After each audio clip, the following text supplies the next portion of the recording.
Hi guys, today we're going to be talking about Phrygian. So Phrygian is the mode that you get if you play all white notes starting and ending on E. So from here, if you play all white notes, this is E Phrygian. So Phrygian is a mode that is based off of minor, or it's kind of like minor but a little bit altered. So if I play E natural minor, it would sound like this.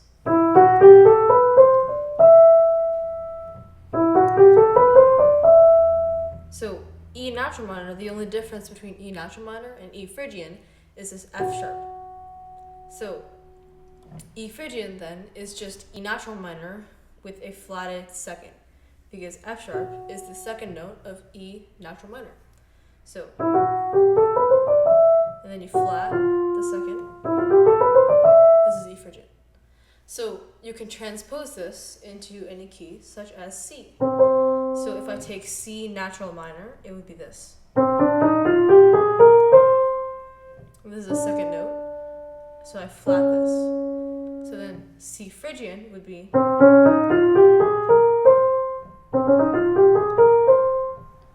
If we look at the diatonic chords of C natural minor versus C Phrygian, there are some differences since we flatted the second. Some of the major changes in diatonic chords are like the second chord, because you flatted it. So the second diatonic chord in C natural minor would be this. D diminished. But since we flatted this second, now in C Phrygian, the diatonic chord would be this. So it's D flat major. So that's one difference. The other difference, another difference is the flat 7. So this is the flat 7. So the diatonic chord of flat 7 in C natural minor would be, B flat major. But since we flatted this D, which is the second tone, it would be B flat minor now. So these are like the major changes in diatonic chords. Also, the G minor became G diminished. So if I just play something random in Phrygian,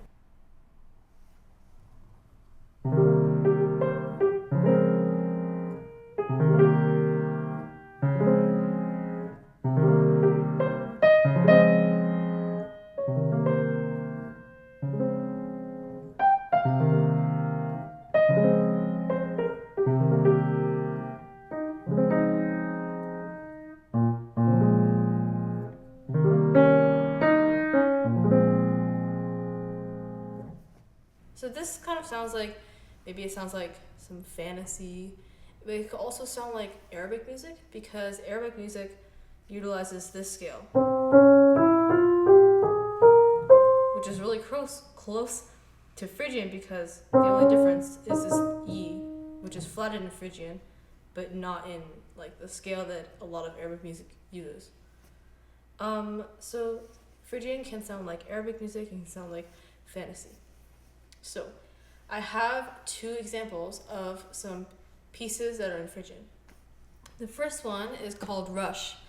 It's from an animation, and the composer is Yoko Kanno. So I'm going to play it for you.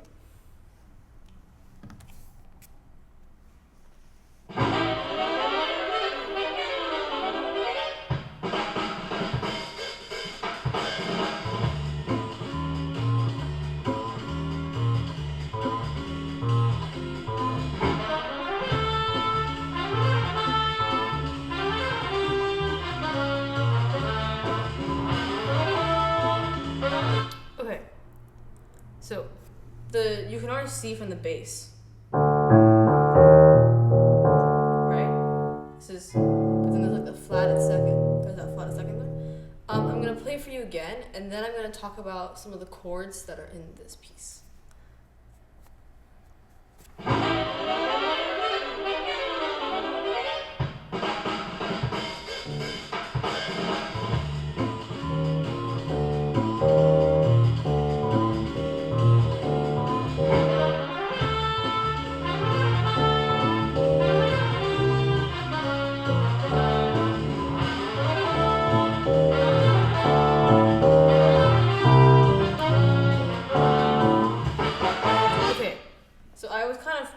it along.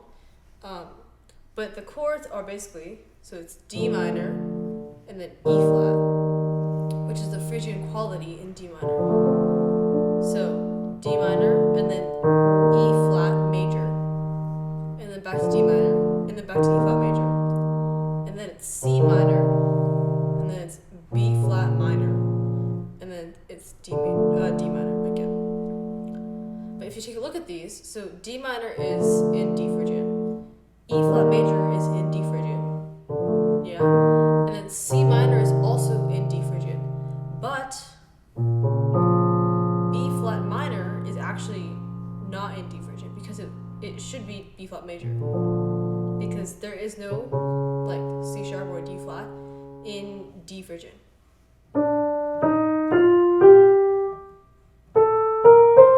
Right? That's D Phrygian.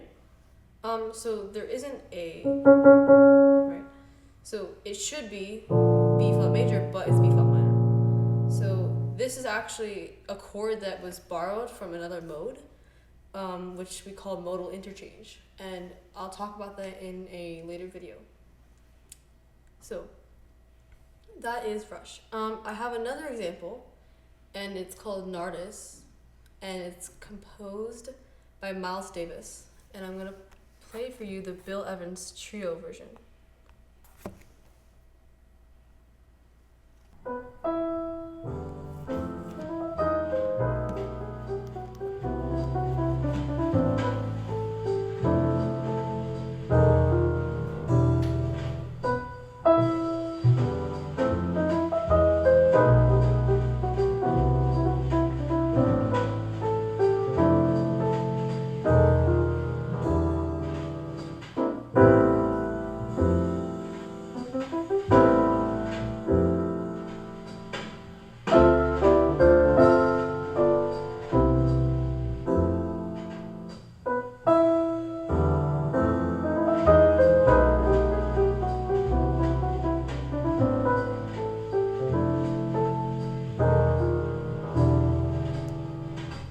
Okay, so basically, roughly what this piece sounds like is this.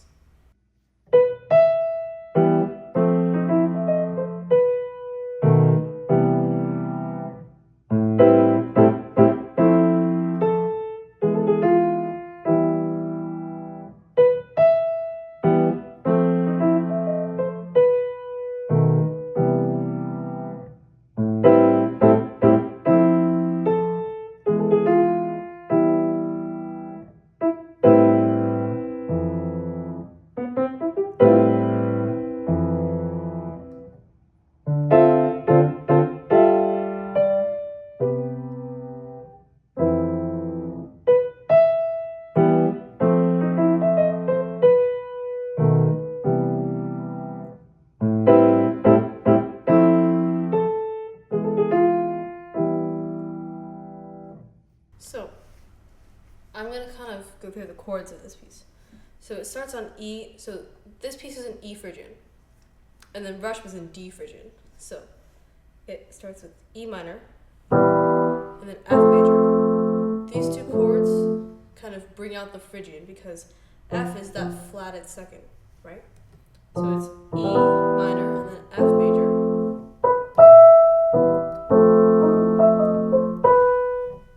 This is B dominant. And then C. And then it goes. So this is A minor. And then F. And then, oh, actually, it goes F and then it goes E major. And then it goes back to E minor. So there are a couple chords that aren't actually in E Phrygian. One of them I just pointed out was E major because E Phrygian is based on E minor, but we don't change the third at all. So this is one, but then there's another one because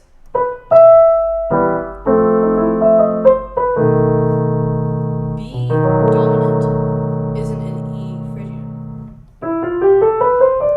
This is kind of easy to tell because E Phrygian is only white notes. So any chord that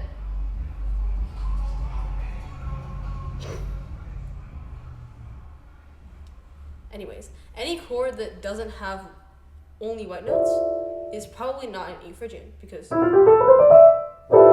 just white notes. So these are not white notes. So B dominant actually isn't an E Phrygian. So why would they put this? Well, if you just use natural minor or Phrygian, you don't really get much of a cadence at the end. So if you go like,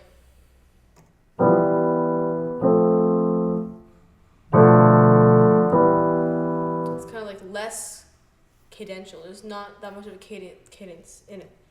So this B dominant, we added a 5/7.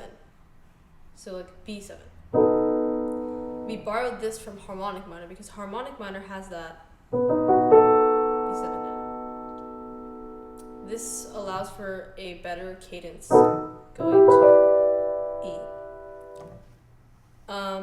And then also at the end, there's this.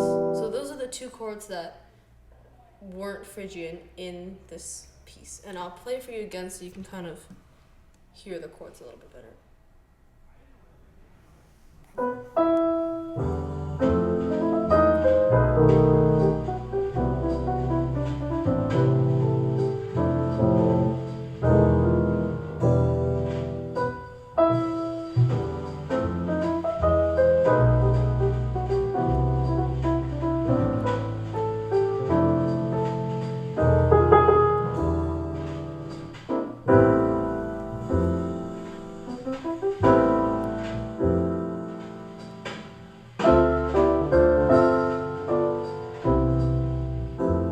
So for the bridge,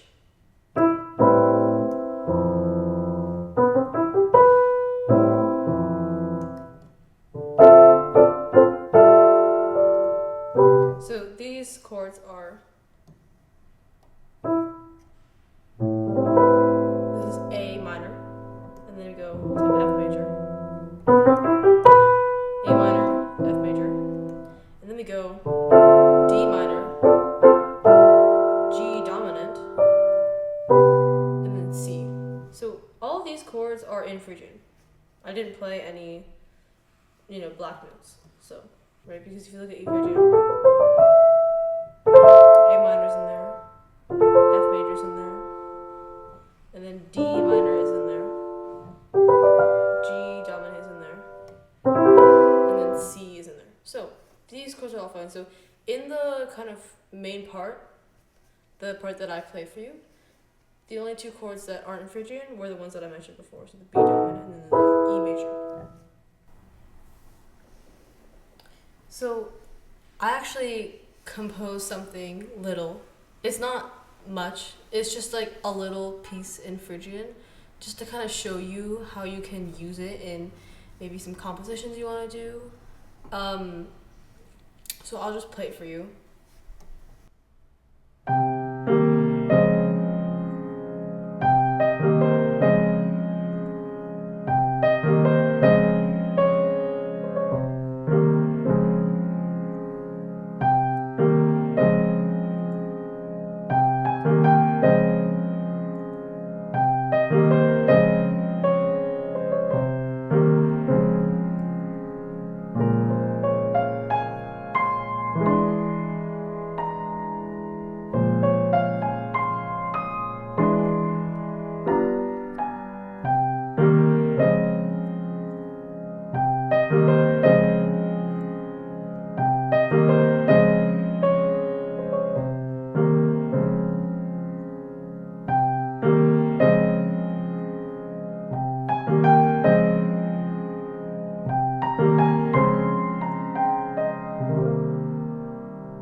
So yeah, this is just a little something. The chords that I used were C minor 7, D flat major 7, which this piece is in C Phrygian. So this D flat major would be a chord that is in C Phrygian, and then again, and then again, and then again, and then at some point I use B flat minor 7, and then I use E7, which isn't in Phrygian.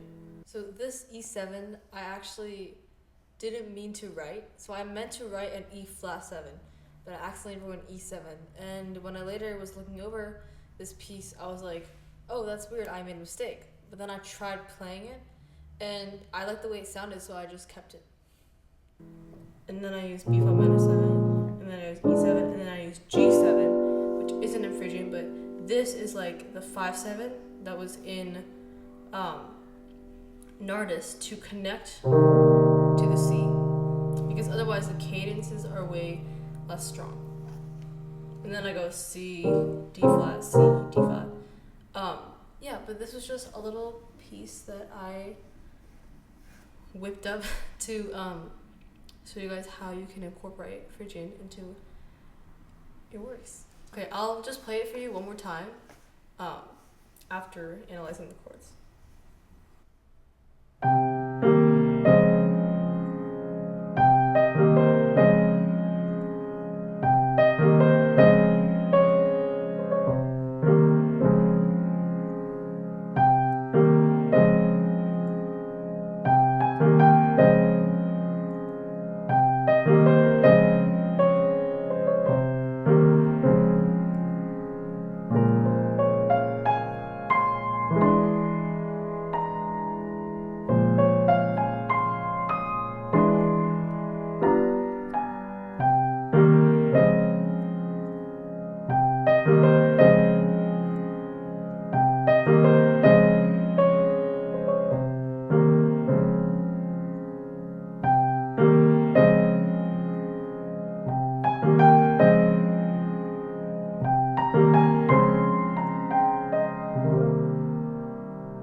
I hope that the two examples and my composition gave you a better understanding of Phrygian and the way that Phrygian can be incorporated into different works.